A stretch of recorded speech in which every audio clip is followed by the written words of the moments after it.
Hi guys! Welcome to my vlog, and for today's video is magja-jogging tayo. Pero bago tayo magsimula ay mag-warm up muna tayo.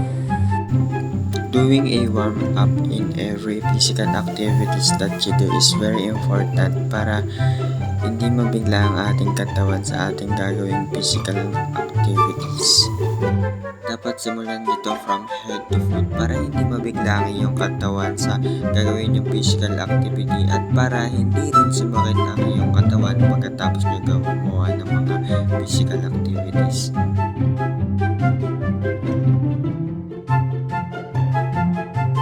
So yun guys, tapos na tayo mag-warm up and magsimulan tayo sa ating jogging. Let's go! Napili ko ang jogging para sa aking physical activity vlog kasi wala lang, gusto ko lang. Joke lang, biro lang. Napili ko ang jogging kasi ang jogging ay isa sa mga pinakamagandang physical activities na gawin kasi ito ay may magandang benefits sa ating katawan. Ito ay nagpapalakas ng ating cardio and sometimes ginagawa rin ito ng ibang tao para sa kanilang diet routine. And gamit na gamit din tong physical activities na to sa mga athlete na kagaya ko. As an athlete, kailangan mo talaga ng mataas na cardio para sa laro hindi ka kaagad-agad na mapagod. Kasi sa sports, hindi mo naman malalaman kung hanggang kailan lang kakayanin ng katawan mo yung tagal ng magiging laro niya.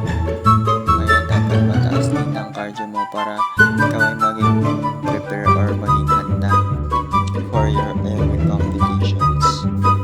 Karamihan din sa mga tao ay ginagawa rin hobby ang pagja-jogging.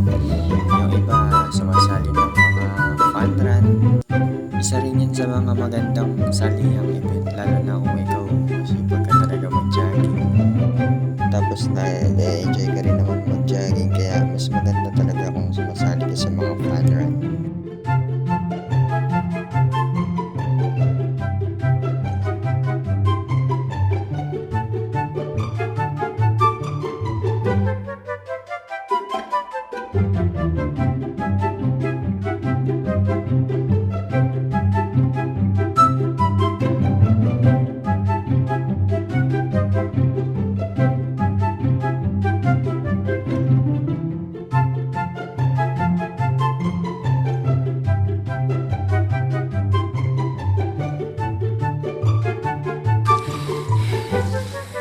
Hello guys, so yun, tapos na tayo sa ating jogging and yun lang muna para sa ngayon. Peace out!